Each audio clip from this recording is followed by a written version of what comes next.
we're back for another episode of the Lakers Fast Break podcast. It's Gerald Glassford coming right back at you here from Lakers Fast Break. Pop Culture Cosmos, Inside Sports Fantasy Football, and Game Source. We truly appreciate everyone out there listening to all of our great shows. And if you can, please give us that 5-star review on Apple Podcasts. And whatever you can do to help support, like, follow, share, subscribe, send us out some Facebook gaming stars, whatever you can do to support us at any one of our outlets, plus NBA Draft Junkies, the Run the Floor podcast, and Lakerholics.com. It is truly appreciated. I also want to go ahead and make a correction from last episode. Nate Clifton at 45 is the oldest player until LeBron James passes that mark here at some point. Well, I'll tell you what is a interesting game today that was played by the Lakers and the Heat in Game 2 of the NBA Finals. I had said before that the Lakers need to be wary of Miami playing extensive minutes as far as at the free throw line. It's doing a great job of getting free throws there. Well, they did that today. They also needed to go ahead and beware of their three-point shooting, and they shot at 40% today. And they also had to make sure that they get sucked into shooting too many three-pointers, but they certainly did that today. The Lakers did 47 three-pointers at a 34% clip. New record for the finals. Yes, new record indeed. I don't know if that's the kind of record that you want, but still, anyways, they made 16, so 34%, right around what you were expecting from the Lakers at this. But the Lakers still managed to get out a victory, 124 to 114. They pretty much kept it between 8 to 15 for most of the game. Didn't get it too comfortable, get it too uncomfortable, but they managed to keep distance away from Miami Heat for the entire game. Here today to talk about everything that's went on with that game, plus Doc Rivers to Philly, and the collaborative effort in coaching in Brooklyn. Our three great guests indeed. First off is my good friend. You got to check out what he's doing today at NBA Draft Junkies. You're on Facebook Live right now. You're catching it everything as far as all the videos that he's doing. That's at NBA Draft Junkies on YouTube, plus his Run the Floor podcast and NBA Draft Junkies podcast and NBADraftJunkies.com. He's a good man indeed. It is Rafael Barlowe. And Rafael Barlowe, I tell you, my friend, as my co-host for our entire NBA playoff coverage, it's been from day one for the Lakers about LeBron and AD, and they certainly got that today. Yeah, I mean, it was a dominating performance for both of those guys. And one of the first things I thought of is this is why LeBron didn't win MVP, because some people are going to question if, I think he just had to split votes. And I think it's similar to like Kobe and Shaq. I mean, individually, they probably should have won more MVPs than they did. But because they played together, it allowed other guys who didn't have a teammate that was as talented to win MVPs. And so I think that, that's one of the first things I thought of is that even like this series, for the finals MVP, I wouldn't be shocked to see it as a co MVP if there's even such a thing. Well, it all depends on how many people are voting on it. Is it an even or odd number? So that usually will dictate whether or not that's going to.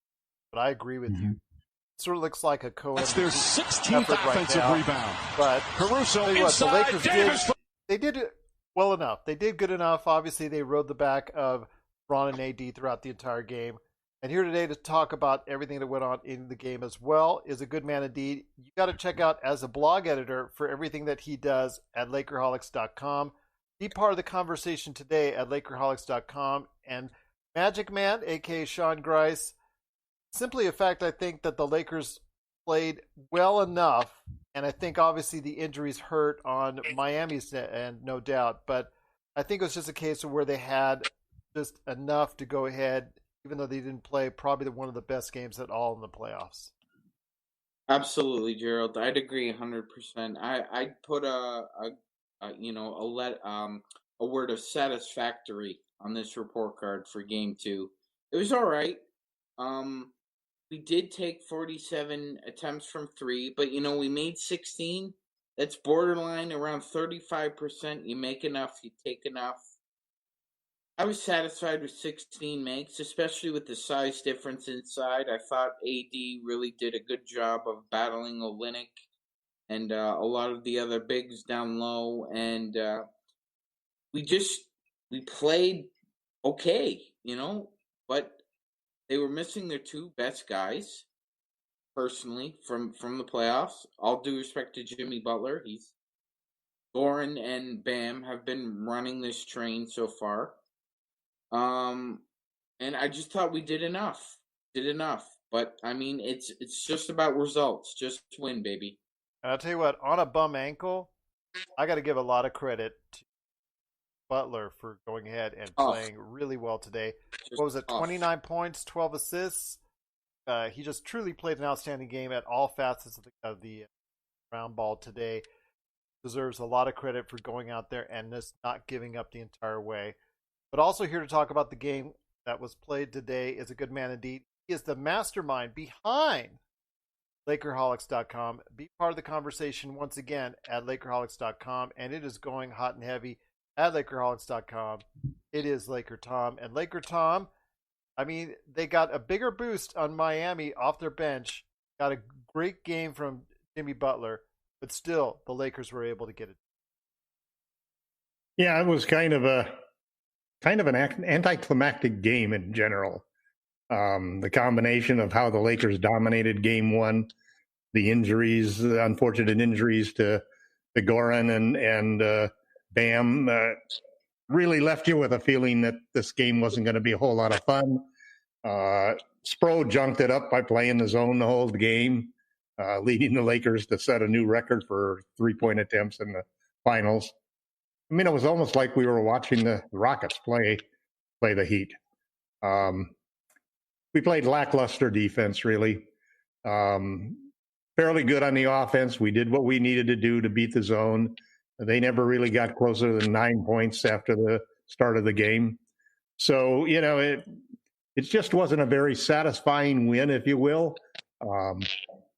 Olynyk played very well. In fact, you could say that the Heat were closer today than they were in Game 1. So where do you go from there? We've only got 2 more games to go to win the championship. Chances are there are going to be 2 more games, just like these last game that we just saw tonight. It's not the way that I would have liked to win the championship. I do think it's going to be a sweep. My wife's been holding that over my head all day long. She keeps saying that she's got to get ready for the podcast on Tuesday. Well, we'll see how that goes. But I just want to say this, that I know Bam Adebayo at the very least will probably be coming back for Sunday Game 3. Rafael, do you no? Or yes? I anticipate that happening. I think of the two, if both can come back, him and Goran Dragic, I think Bam Adebayo is closer to being ready for game. Yeah, I mean, I don't think that's a debate at all. I mean, Dragic has probably a 4-week injury. So even though they haven't officially said he's done for the series, they said he may take a shot. Just like different players that have had similar injuries missed a significant amount of time. I think one of the persons that missed that, I think Joe Johnson had a similar injury a few years back with Brooklyn, and he tried to play. He took shots, but he wasn't the same. And so, yeah, I just don't expect Dragic to come back, which really hurts Duncan Robinson because he lives off of Dragic's dribble penetration. Yeah. And, if he's not getting open looks, then he's really not effective out there at all. Absolutely. He's been effectively so far taken out of the series. But I want to ask you this before I head over to LakerTom, and that is, how are AD and LeBron just really able to still, no matter what defensive alignment or zone is thrown at them, how are they still able to be so effective how they're going ahead and dribble penetration, able to take really any of the shots that they want to take at almost any given point?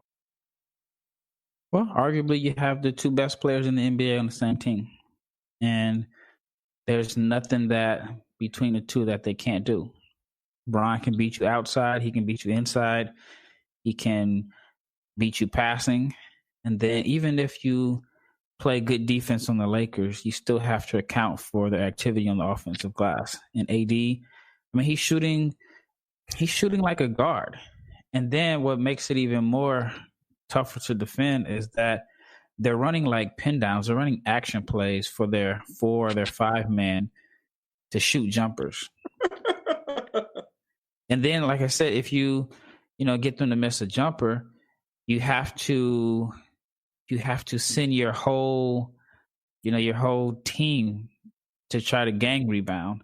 And then when you're sending everybody to gang rebound, that's when they're getting these long tap outs, which it seems like Caruso and Rondo get every single long tap out. And then you're giving the Lakers second possession. So, yeah, it doesn't really matter what defense with those two guys. I thought Miami's defense today I didn't think it was bad. I felt like they didn't switch as much as they did the game before. And then the Lakers were cold from 3. And so I thought if you're Miami, that's what you're hoping for, is that, the Lakers can get cold. I mean, there were times where I felt like Miami was within striking distance when they shouldn't have been. I know it seemed like it was hovering around 10 or 11 points for a while. But, yeah, it's just going to be tough to beat those guys. I mean, I think the last few minutes when Miami did have it down to 11, and it seemed like they had momentum, there were multiple plays where the Lakers got offensive rebounds. And let's not even talk about the defensive end of the floor.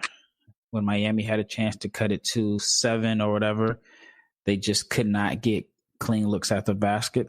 I think Jimmy Butler was driving to the basket a few times, but he was driving, not looking to shoot, because he knew that LeBron and AD could meet him at the rim. And so I still say that when LeBron had those blocks against Houston, I forgot which game it was, it changed that series, but it also, it just kind of makes drivers think twice about going to the rim because you do not know where he's coming from. Absolutely. He almost had one again today on Kendrick Nunn, but a hair too late. But you're right. They're thinking about it every time they go into the lane, but still they were able to go ahead for a while there and get a lot of layups on the Lakers. Now that led to a lot of free throws. So I want to ask you this, Tom. How do you go ahead for Game 3 if you're the Los Angeles Lakers and cut that free throw disparity? Because I told you that nobody gets to the line more often than the Miami Heat. And though it didn't affect the outcome of today's game, you can't always have a game where you're down by 21 made free throws. Because the Lakers only made 10 free throws while Miami made. The whole thing is a result of the philosophy that they have about beating teams, which is they want their guards, they want their perimeter players to play up on the ball and challenge the 3-point shot and force those guys off the line because they trust in their rim defense. That's the whole theory that's behind Frank Vogel's philosophy on defense. So you just have to not foul as much, let them make a layup here or there. Don't contest every single shot so much. And it really wasn't necessarily the rim protectors, Howard or Davis, who were making those fouls. It was the guys guarding them, trying to follow them in on when they get beat off of the shot and so forth. And they just need to not foul as much. I mean, I was actually wondering what the record was for they made 29 straight free throws. So yes. They're definitely a good free throw shooting team, and you give them 29 free throws, and yet they never got any closer than 9 points. So it was a boring game to watch, and Rafael's right. The one thing that everybody needs to realize about this Laker team is they don't just have the best superstar duo out there. They have the best 2 superstars. Whether you call them 1 and 2 or 1A and 1B, they are the best 2 players in the NBA right now. And that's something that's pretty hard to beat. I think I've been really angry about the whole idea that we have a Coach of the Year award, we have a Defensive Player of the Year award, and we have an MVP award. But we don't have any of those for the playoffs. They only count the regular season, which is the most ludicrous thing in the world. And I've always been critical of that, Tom. It should include the playoffs, and basically they should include the coaches and players in and making those votes. Well, I think they should award the awards before the NBA Finals. After the conference finals are done, then votes can come in. I don't think it's realistic with the timing. Now we have the Coach of the Year out of the playoffs, Defensive Player of the Year out of the playoffs, the MVP. And none of them really deserved the award if you included the playoffs. Well, but I guess on the flip side, then that means Kawhi would have won MVP last year. It's possible. Which he didn't. Which, I mean, maybe he deserved it. He probably deserved it. I don't think he deserved it because he was sitting out so many games. I think that it's a regular season award, and I guess I kind of like it the way it is because, like I said, last year Kawhi would have won MVP. He was not the best player. But you don't give any recognition for who is the most valuable player.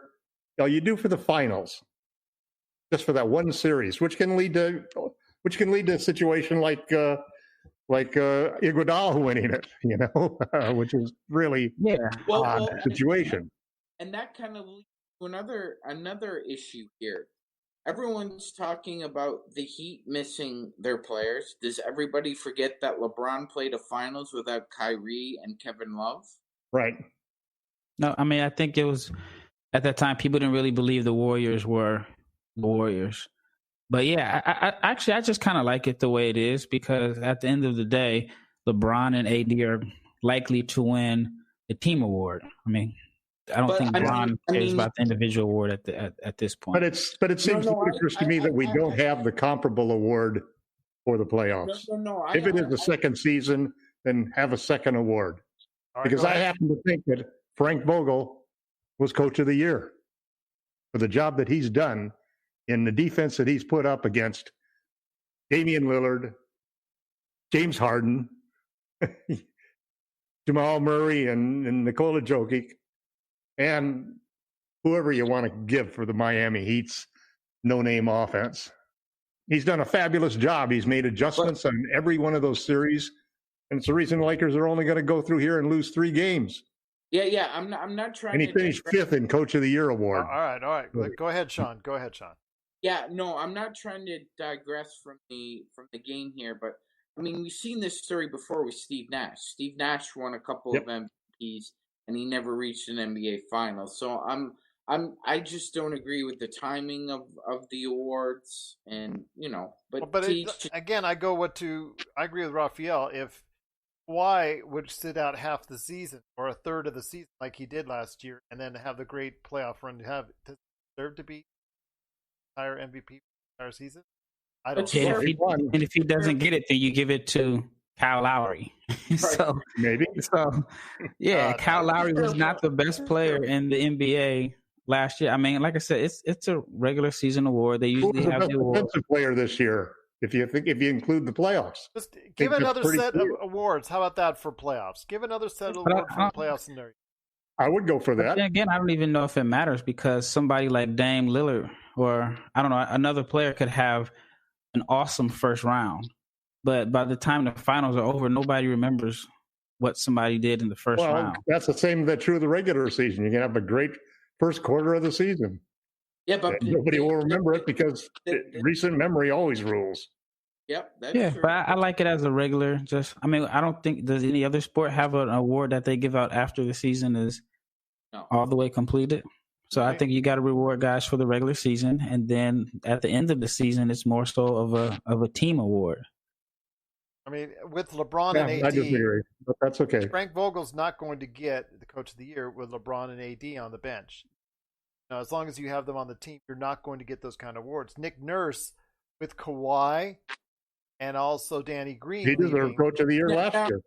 And he didn't get it. So, but this year he coached. Well, that's because the award's wrong. That's what I'm saying. Well, he coached the team to the second best record in the NBA, ahead of the Lakers. Who was the most valuable player this year? Forget in the regular season, it was Giannis. Regular season, it was Giannis. In regular season, I would have picked LeBron, but again, the regular season. LeBron. Regular season. Who was the defensive player for the whole year? But again, that's me. Again, but I will say Coach of the Year for the whole year. All right. Well, Well, if that's the case, then whoever wins the championship is going to win the MVP every year. So not necessarily. I mean, it's not like Bogle was fifth in the coaching voting. It's not like he had a bad year. If we're going like the way he was second in Defensive Player of the Year. LeBron was second in MVP. This conversation's going way off the rails. Okay, we're not, nobody's going to be changing anybody's mind. I think it's a regular season award. So does Rafael. LakerTom feels otherwise. Again, I'd say put out another set for the playoffs. Awards. I'm happy. Yeah, because Tyler Hero would have won Rookie of the Year. Set of awards. They could do their own set of awards and not let the media suck the way that they do. This is Rafael from NBA Draft Junkies.com, and you are listening to the Lakers Fast Break. Check out what's been going on with the Pop Culture Cosmos Show and the PCC Multiverse. The better that these Marvel films do, the higher the standards are going to be for not just other films in general, but other Marvel films also. I think it's really hard to end a show with this many fans in a satisfying way. That's the Pop Culture Cosmos Show. And the PCC Multiverse. Playing worldwide on radio 7 days a week and wherever you get your podcasts. We have different opinions on who was MVP, but it's regular season. I thought LeBron was the best regular season MVP. But again, most of the individuals and analysts out there thought it was young. Got to respect that. And we move on from there. LeBron has taken it out. Well, you don't have to respect it. You can accept it. Well, he accepted it by going ahead. Well, he accepted it by going ahead and helping his team go ahead right now, playing with a vengeance, and right now being 2 games away from winning NBA Finals, which is more important than a regular season. It's very similar to 1980.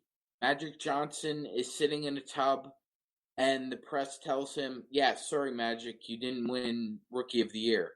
He's like, "Okay, who won?" "Larry won." "Oh, okay. What was the vote? Was it close?" "No, it wasn't close. Larry won 60-3. East Coast bias. Pissed him off so bad that he ran a train over the Sixers in Game 6. Yeah, and the rest is history on that. So again, that's for another argument for another day. But let's focus back in. Let's reel it back in the NBA Finals. Well, that's your job, Gerald. Well, that's my job. When your guys are going off the deep end, sometimes it's good entertainment. So enough of that entertainment now. But back to the game itself, because LakerTom, I just wanted to tell you, I'm going to, I'm in the train station. I've actually got off the bench. I'm actually running. I'm actually leaping, and I'm climbing on. They're not going to give you a ticket. No, I've got my ticket. This ticket's right here. Sorry. It's all sold out. No. You know what? We ran out of room, Gerald. I guess what? Tell you what. I'll get on a horse, and I'll go ahead just like they do in the old westerns. Should we let him on? Should we let him on the train, guys? You know what? You're going to have to. You're going to have 2 stops away from the destination. Yeah, you're going to have might to. Be too late. Double ticket. You're going to have to. I'm sorry. Playoff Rondo, because we'll remember it fondly if he stays for the Lakers next year and he goes back to analytical hell once again. But I will tell you this today. It was a great game by Rajan. Yeah, that's one of the keys right there. That's people want to know. Okay, when they're outshot at the free throw line by 21, when they're outshot from distance at the 3-point area, and they looked awful with Danny Green and KCP the broadside of the barn. It was guys like Rajon Rondo who came today with 16 points and 10 assists, extremely efficient game, and you know what? It is playoff. 3 out of 4 threes. Yes, 3 out of 4 threes. So he's doing enough to help this team win. Oh, I hate that comment. I hate that comment. I know. Doing enough. You're going to have to deal with it. Doing a lot more than enough. He's not just doing enough Rondo. He's playoff Rondo. Okay, well, he stepped up his game in the playoffs and doing enough for the team to win. So right that's why I'm not sure they're going to let you on the train, Gerald. Oh, that's okay. Like I said, I've gone on the horse and I've gone on the top. If I have to go on the top of the caboose there, I might just do that. But Speed up the train, Roger. There you go. All right. Well, playoff Rondo indeed. He is here. He is alive. He does play better in the playoffs. Everybody's just going to have to get used to it, especially at 34. Right. He does care. It's obviously apparent that he does save himself and puts you in analytical hell the entire season just to go ahead and save himself in the playoffs, which we're seeing now from other players of his age, like Iguodala was doing. some other players around his Dwight Howard was great tonight in the first quarter, man. So it's apparent that the defense was superb. Yeah, so it's apparent that these older players are showing their expertise, their experience at this time of the playoffs, because Iguodala hasn't been played too badly for the Miami Heat on their end, although he's clearly a step slow. Rafael, I want to ask you this. When it comes to that matchup, trying to throw Iguodala anywhere from either on LeBron, AD, you're putting him at the 5. It would have worked, I think, 2 years ago, but right now I just don't think he has enough, even though he is playing obviously better than he did limited number of games.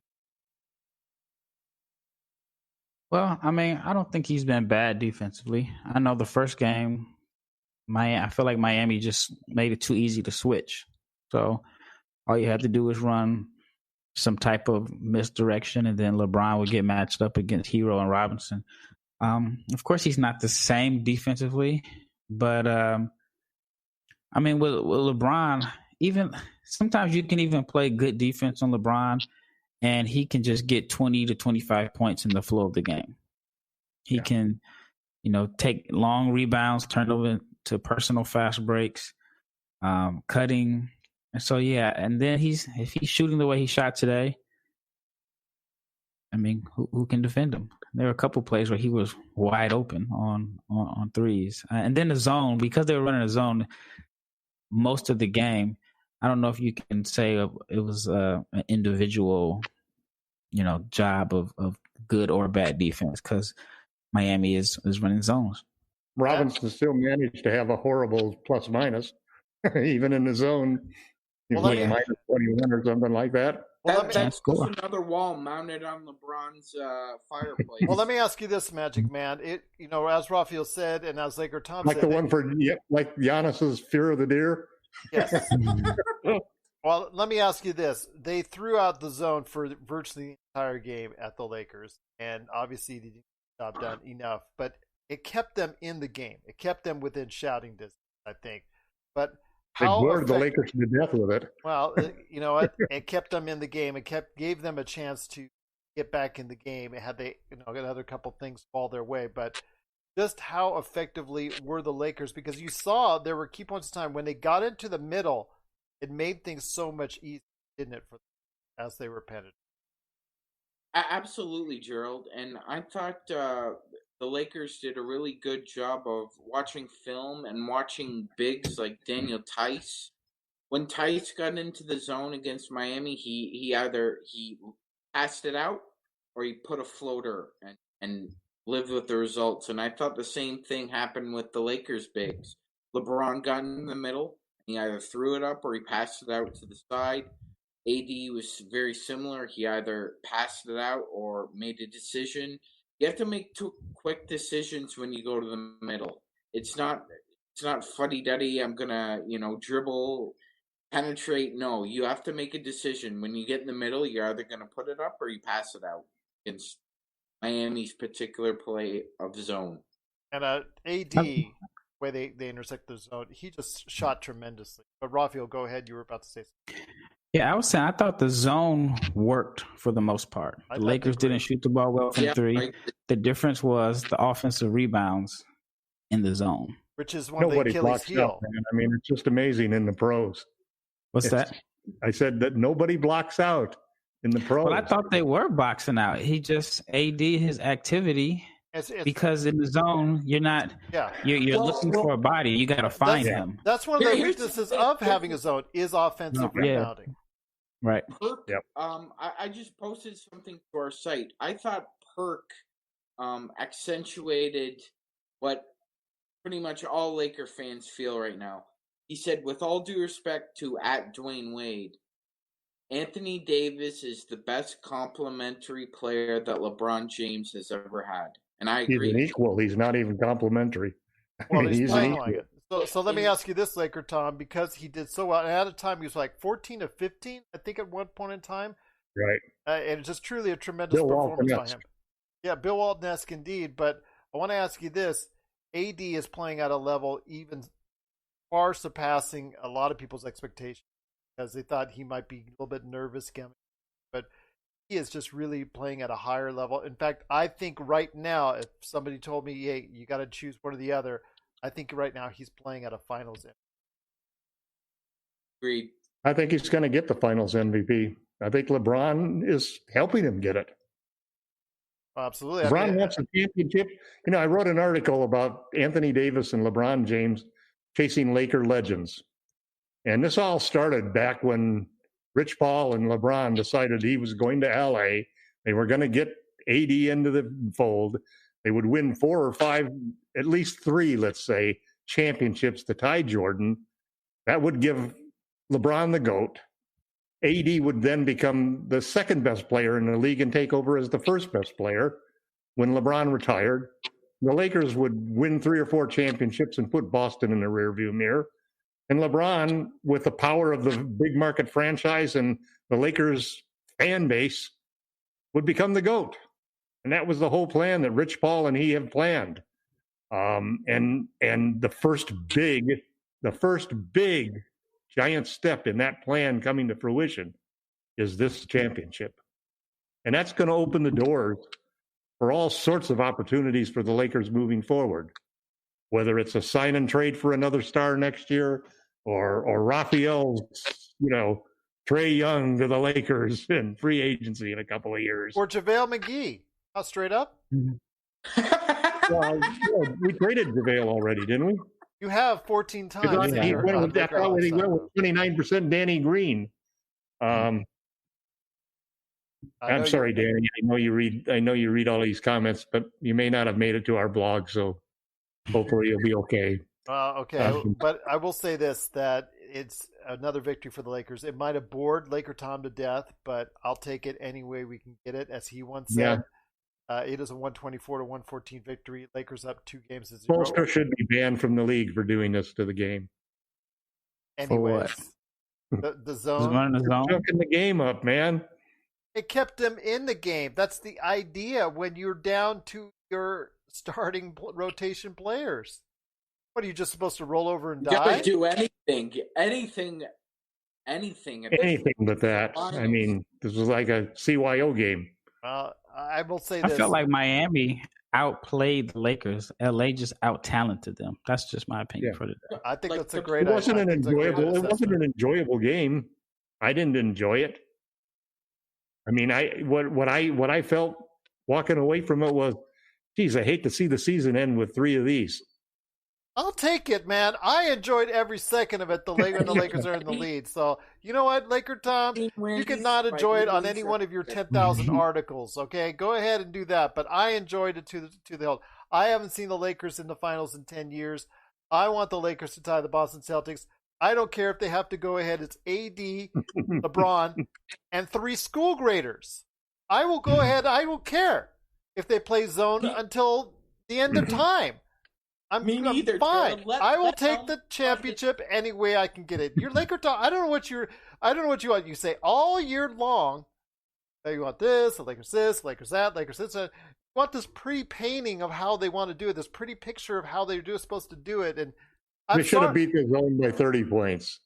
They shot nothing but wide open threes. But when you have an inconsistent 3-point shooting team like the Lakers, one of the worst statistical NBA teams at the 3-pointer. Danny Green didn't hit anything, and KCP actually hit the side of the backboard once. I understand that. The top. Yeah, the top. No, it was like, what kind of work?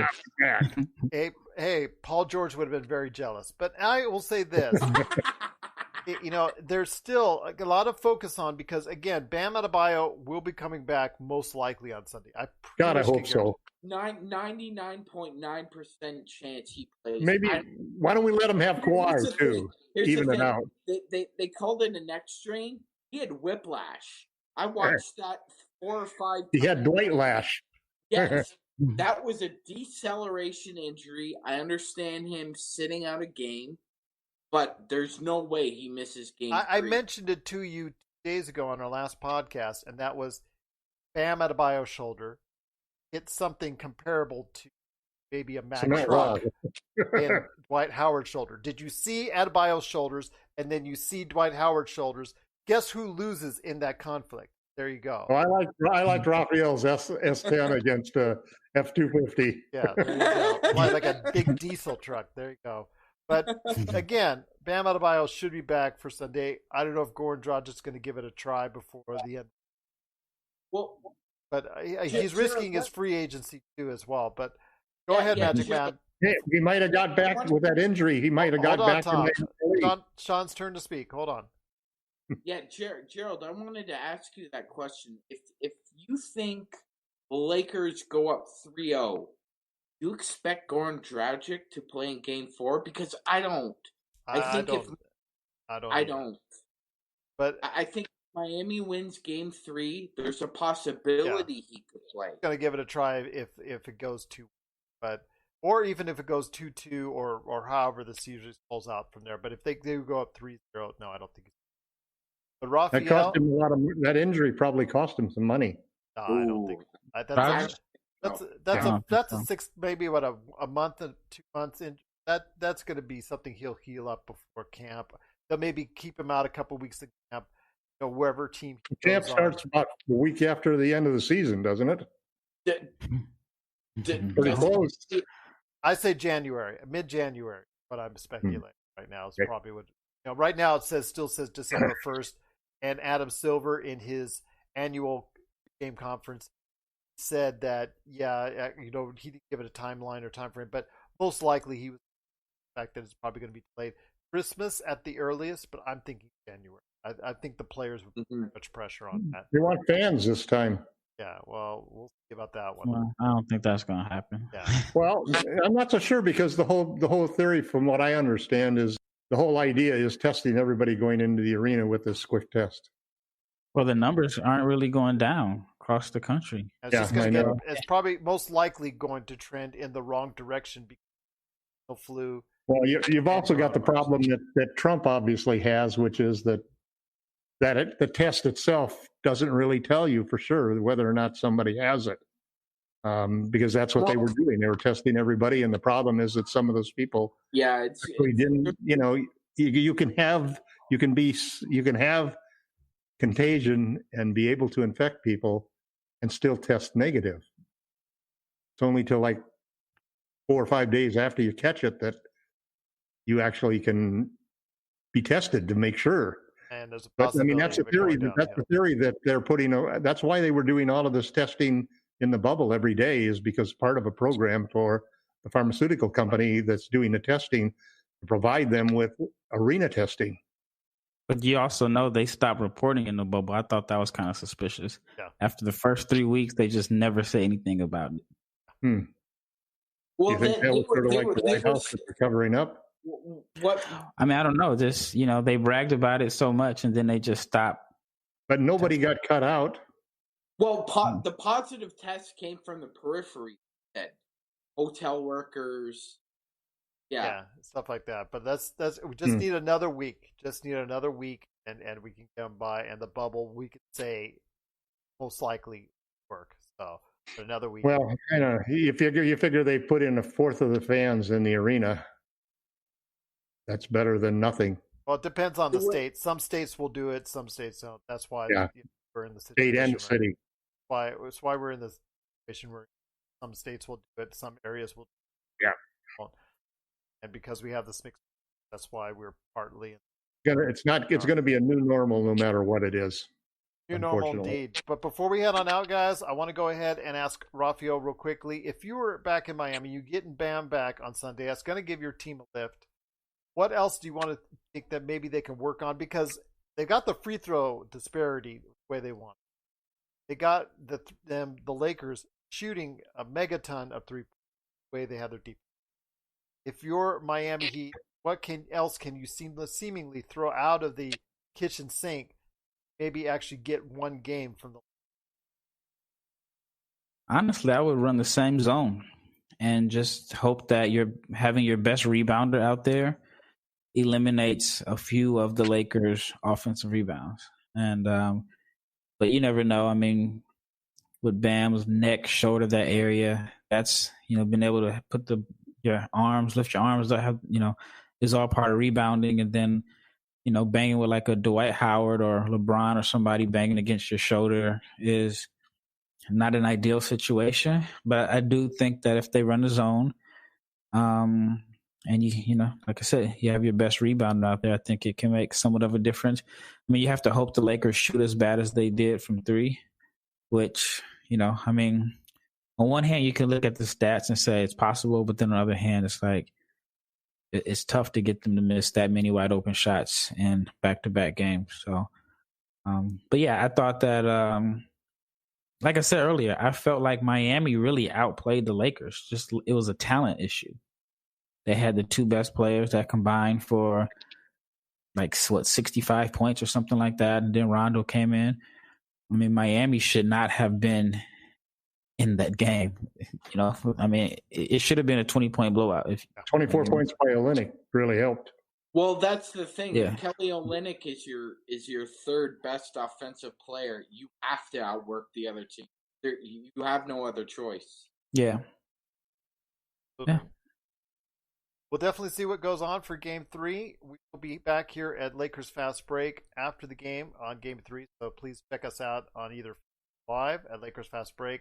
All the great basketball Facebook groups that are out there. Truly want to say thank you for joining us and everybody out there watching and listening, of course, on all available audio podcast formats. But before we head on out, two things, and then we'll get to what you guys are working on.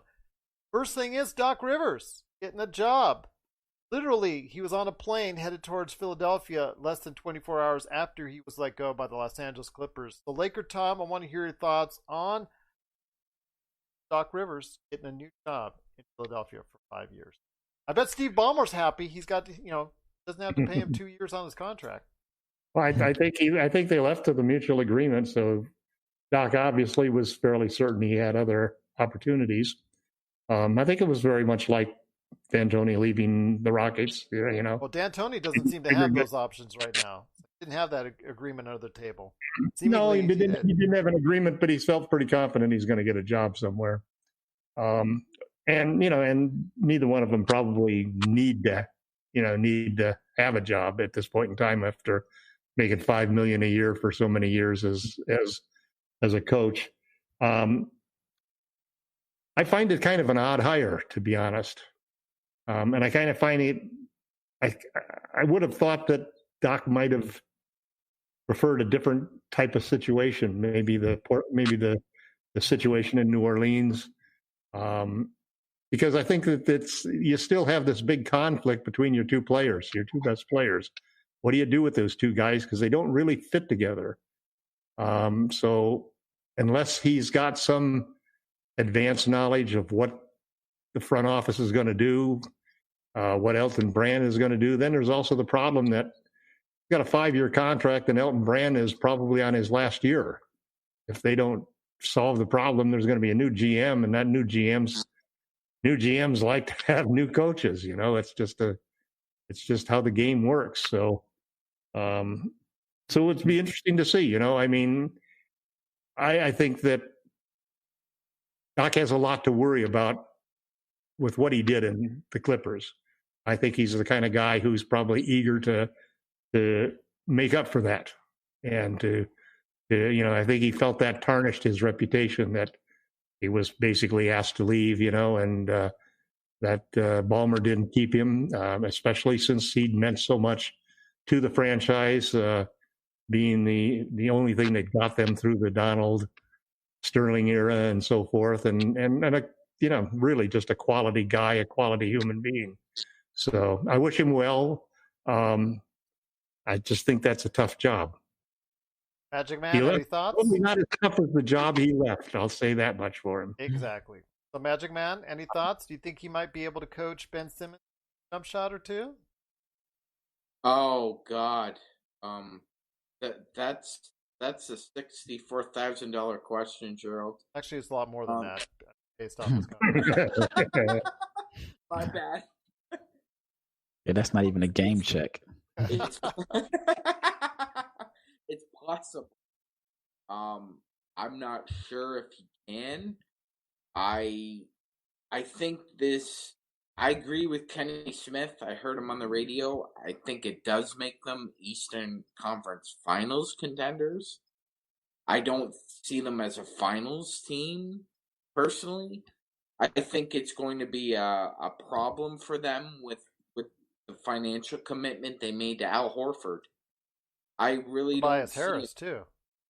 Yeah, my those two God! guys. Yes. So I really don't see another team doing them any favors by trying to take on one of those contracts and allowing them to be more of a shark in the water with trying to find another guy who can help them. Let's put it this way, Sean. They're over the salary cap with 4 players.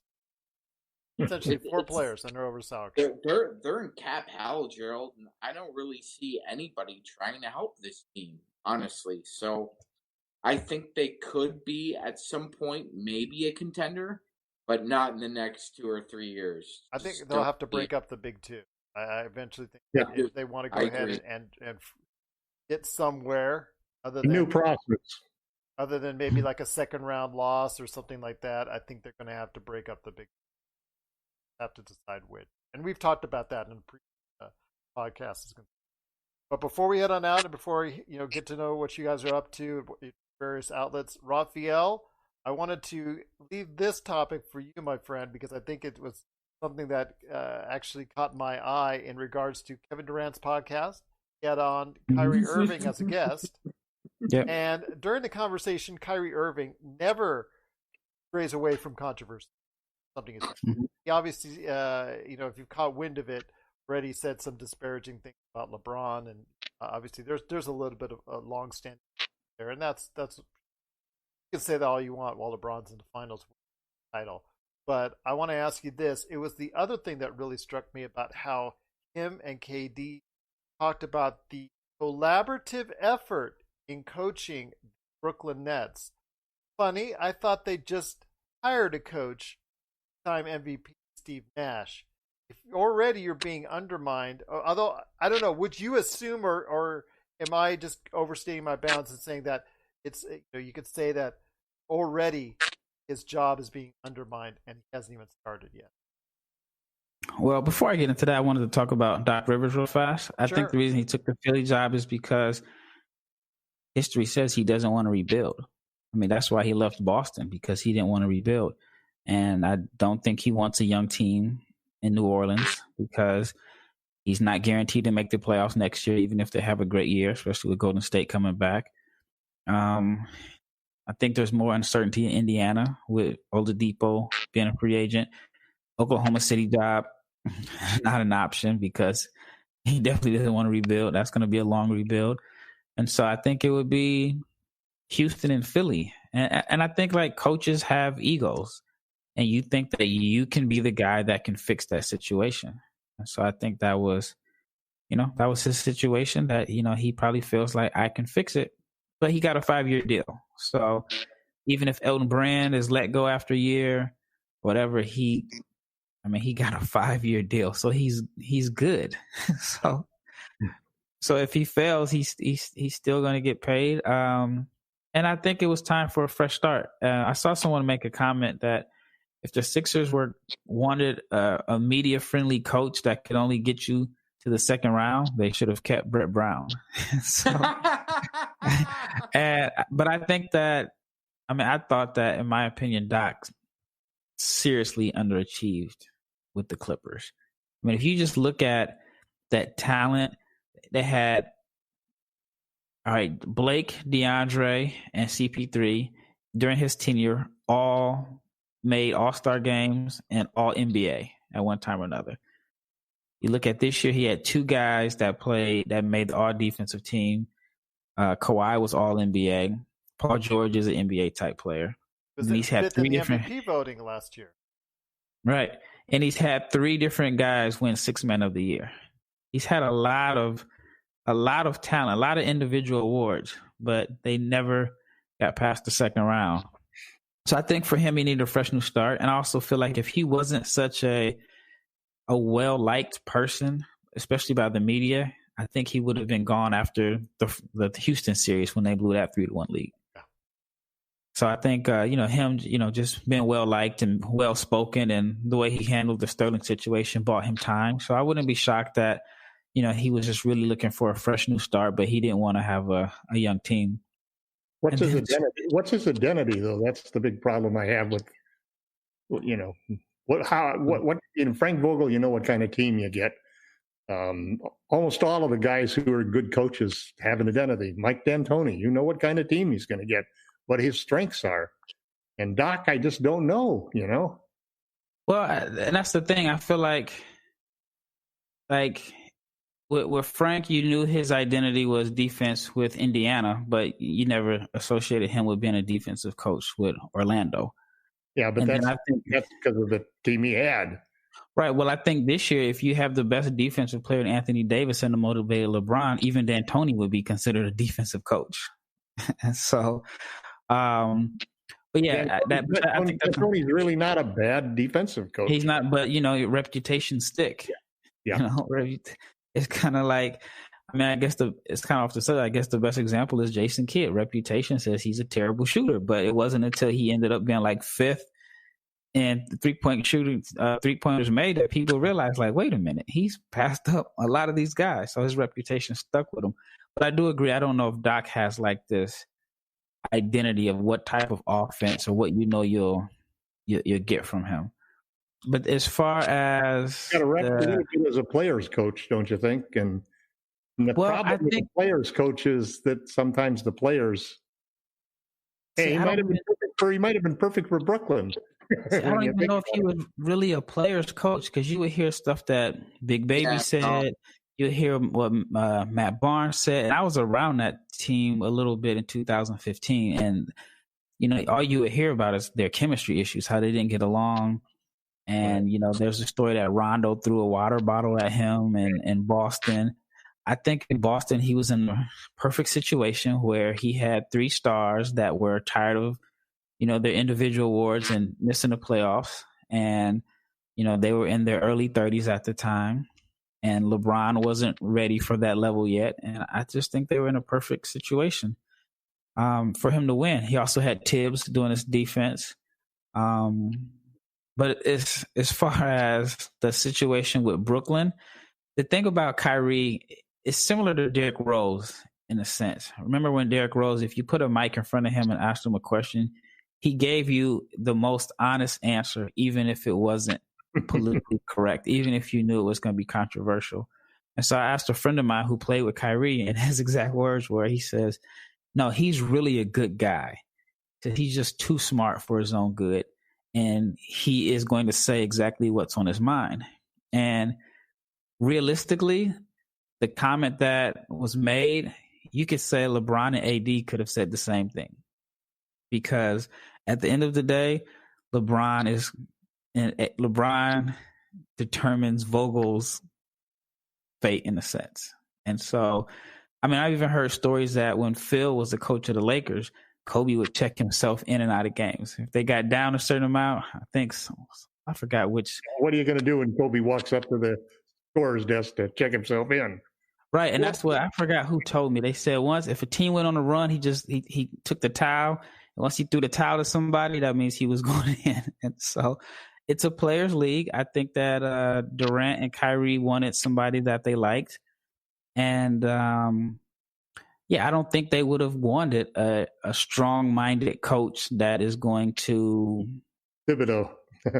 Yeah, I think they wanted someone that was probably going to be like Kerr in a sense where they respect Kerr, but at the end of the day, Kerr is he's not a disciplinarian. He's not going to call them out in the media, and he's going to let them play. He's just going to let them go out and hoop. So. And Nash has that experience working with the Golden State Warriors. Let's not forget. That could really come in handy. I know people say, okay, yeah, he great job, but he didn't get to that level. He did get to that level working with the Golden State Warriors. Go ahead, Sean. Well, no, I was going to say, Gerald, I completely agree, and I find a contrast here because Steve's really an extrovert. And I think that's to Kyrie and KD's benefit that he's an extrovert. He finds a way to, like, here's what I feel Steve provides for them, and that is the ability to bounce ideas off of and to not be offended. That's what I have always found Steve with Kerr. Gerald. Steve Kerr Is again. that Steve has the ability to not be easily offended and to not offend either. I hope so. Yeah. I mean, because when you start off and you've got these guys, when you hear the words collaborative effort, you think, okay, that's great. They're going to work together towards building the team. But then the phrase and the question of it was based around coaching the team. And they're talking about how coaching the team will be a collaborative effort. And that just makes you say, it is okay, on the Lakers even. It is on the Lakers even when you think about it. Yeah, it's just they didn't say it. Yeah. Frank Vogel has really made sure that every major decision, and same thing with Rob Pelinka, every major decision has been run they're by. buying into it. And obviously, they're your two best players. And of course, the same thing with Brooklyn. They're buying in on it. But it's just the way they phrased it. It kind of took people aback. And that's the flat earth aspect of Kyrie, you know? Well, yeah, but I've always found Kyrie, Kyrie is a mercurial guy. That's the best way of putting it, absolutely. Yeah, but I've always found that sometimes the media can kind of go overboard with him on how mercurial he is. I just think that that's just his personality. It is what it is. It shouldn't be there shouldn't be hyperbolic statements towards how he feels. That's just the way he is, and I feel that Steve's the perfect guy for that because I really don't think that Steve could give two rips what Kyrie had to say on that podcast. That's just my opinion. Go ahead, Rob. Yeah, I just think he was brutally honest. I mean, think about it like this. We've known tanking has been going on for years. Philly got criticized because they were the first team to really openly say, we are tanking. The process.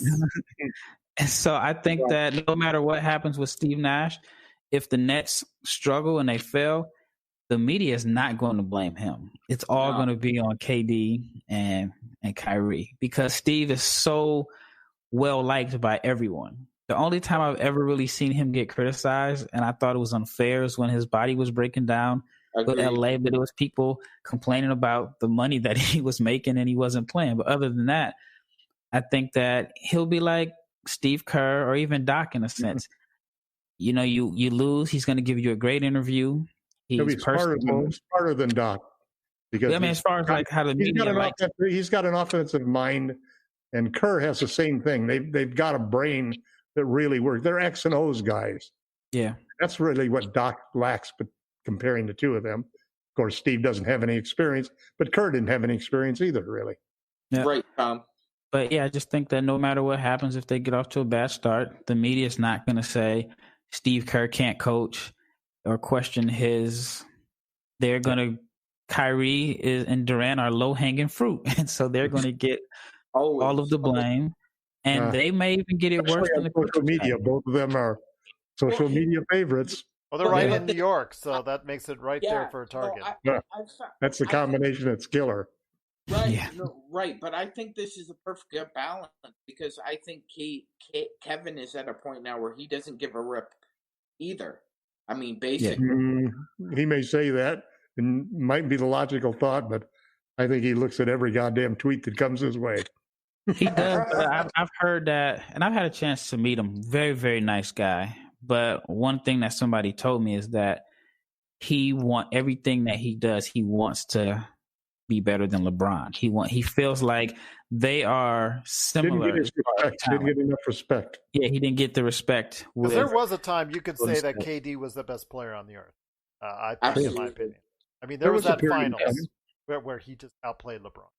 But there's always a period of time for people like that. It's just a matter of LeBron's longevity. Yeah.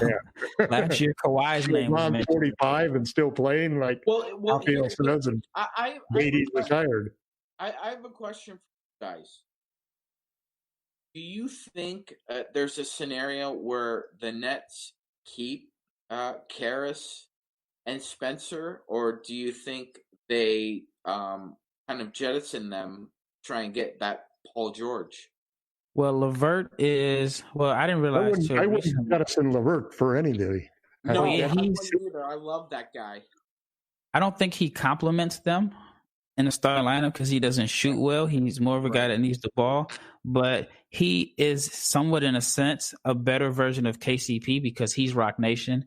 Kyrie is Rock Nation, and Durant was Rock Nation, but I think Rock Nation is only doing his business deals.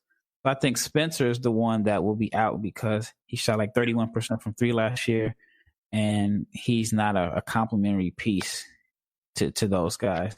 So, no, I think LeVert is there, and him and Durant are close, and I think he stays around. LeVert is so tough when he gets into the paint, man. Oh, my God. He's the best guard in the league at the basket. Well, we'll definitely see what happens, as Brooklyn is going to be one of the big favorites for the East. All goes dumpster fire early on, or if it does become a collaborative effort as far as the coaching is. We're signaling the ref for a quick timeout, but we'll be back with more of the Lakers Fast Break podcast. Hey, Lakers fans!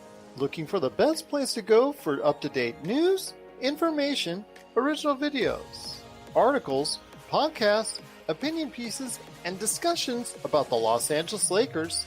Well, look no further than LakerHolics.com. With a legion of followers always there talking about everything Lakers and the NBA, there's no better place to go to share your fandom as the team heads toward another championship run. So stop by and be part of the conversation today at LakerHolics.com. Go ahead, LakerTom, before we head on out. I just had one other thought, that little ray of sunshine and hope for the Miami Heat, and that is that LeBron James has never won a playoff series when he's up 2-0. It's the truth. I mean, this is the first playoff series he's ever been up 2-0.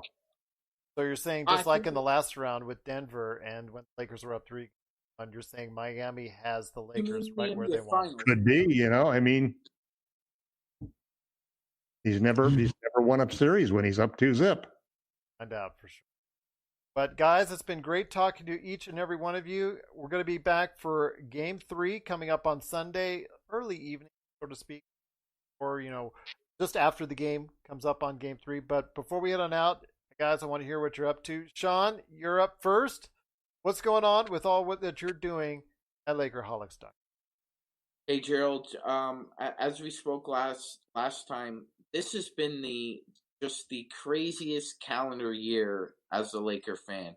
I can't think of another crazier year between like we said, the international incident from China to, unfortunately, all of our loss with Kobe Bean, to COVID. It's just been a crazy year. I mean, in between lockouts, 9/11, I can't think of a crazier year as an NBA fan, and quite frankly, as a Lakers fan. So I'm just going to be detailing that as editor of the blog and expressing my sincere joy that we're in the NBA Finals after all that craziness, and just 2 wins away from that gold, man. I could just taste it. It's so close. Even though it's all going to go downhill from here because LeBron's up 2-0. I'm kidding, LakerTom.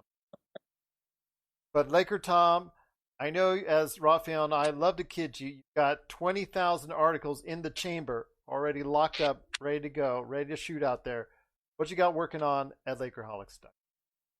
Well, I'm not sure what I'm going to do about the next couple of games because I don't really feel like writing about this game. I didn't think there was anything really worth writing about it. So, so I basically have a whole bunch of blanks in there, and I've got to figure out what to do. Why don't you do that? Post an article with nothing but blank stuff in there. That was the Game 2 wrap. But the subject I'm starting, and this is sort of a takeoff from the article that I wrote about, LeBron's grand master plan for the Lakers and AD.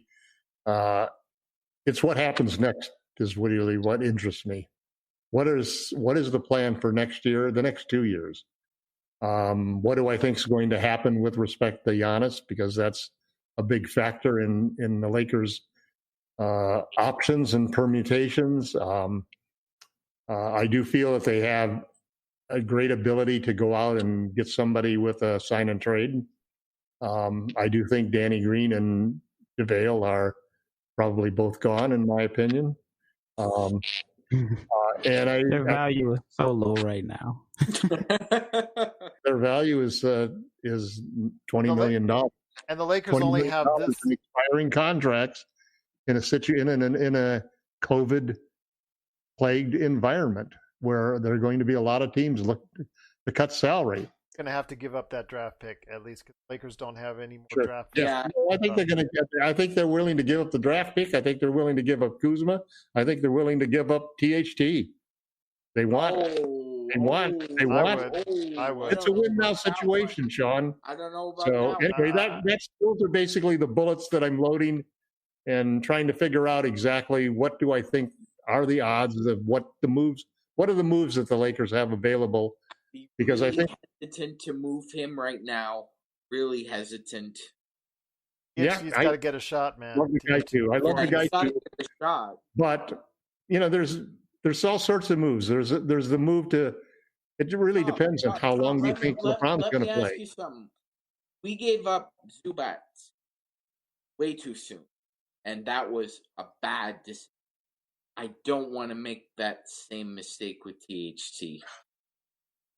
Well, I'm not sure THT. Gotta remember who THT's agent is. That's the key. Yeah. That's true. Fair enough. THT just simply because of what Rafael said. A big part of what I feel is this big game plan has been Rich Paul. The and only problem the one question you have to ask is where does the line? Rich is not going to do bad by a client just to help the Lakers, but he also understands that what AD got out of moving to the Lakers wasn't just the max contract. It was a chance to win a championship. It was a chance to create a legacy for a player, a chance to become the face of the most storied franchise in history. And there's other players now, there's other positions that's going to be enhanced by winning this championship. So you have to think that this is, I know what the photo is that I want. I just haven't been able to find it. It's basically LeBron, Rich Paul, and Rob Pelinka all sitting down together and thinking, whoa, let's go. I wish I had somebody for Lakerholics that was really, really great with Photoshop and could put that together for me, because I think that's the picture that's sort of the article that I have in mind. There you go. And a lot of times I've written a lot of articles that were originated from a photo or an idea of a photo, So where you can find all this right now, including all the articles and all the photos that he has in mind, finally gets for Team Clutch or anything else Los Angeles, go ahead to Lakerholics.com. Check it out. LakerTom, Sean, a.k.a. Magic Man. And Medium, at LakerTom on Medium. And LakerTom on Medium. Don't forget that. And also Jamie Sweet's 5 Great Things. He'll also be posting there this week. But before we head on out, same every day? Every day's the same. But all is well when you go ahead as far as NBA draft knowledge at NBA Draft Junkies. Because right now at NBA Draft Junkies, you're going to see row after row after row of draft prospect videos, interviews, and so much more. Rafael, what do you have in the chamber for yourself at NBA Draft Junkies? Yeah, the next video that I'll put out is a French prospect. I think that'll be taken in the second round. 6'7", point guard, combo guard with a 7'2" wingspan. Abdoulaye Ndoye. I think he would be, and he has great upside as a defender, just with his length and his athleticism. And so I think that he's a guy that could hear his name called early in the second round, just because you don't find too many 6'6" ball handlers with 7'2" wingspans. And he shot about 40% from 3 on a low volume of attempts. So his film will be the next video that I'll break down and put on the website. Sounds like a possible Laker. Maybe, but I don't think he'll be selected in the first round. And we can buy a second rounder. It's very possible. There'll be people looking to sell draft picks. There you go. And you can catch all the great videos that he's doing on prospects just like that today. For myself, we just dropped an episode of the PCC Multiverse where I had a great interview with the guys that direct the latest documentary to CBS All Access, Console Wars. You got to go ahead and catch my conversation with Jonah Toulis and Blake J. Harris, developing a television series with Seth Rogen and Evan Goldberg on Console Wars. Yep, and not too distant. And I talked to them about all those great things and more on our latest episode. Need fantasy football tips for week 3? We got them for you. Inside Sports Fantasy Football. And if you want to know what I was wearing throughout my entire show today, that was the ELO 7.1 USB, which is going on sale this weekend. It'll be available at all online outlets, including Best Buy, Target, ROCCAT, ELO 7.1 USB headset. You can get it with a cord like I do or without. So if you're interested, check it out today. ROCCAT. Well, my friends, great talking to each and every one of you. I look forward to hearing more extended thoughts from you, LakerTom. My goodness, indeed. We'll just go off on another tangent again because you'll be so bored with another game, hopefully, that the Lakers will hopefully win and make it 3-0, but that's what I'm hoping for. So no matter how boring or no matter how interesting it will be, we'll be back for Game 3 right after it. Continue our great NBA Finals coverage right here at the Lakers Fast Break Podcast.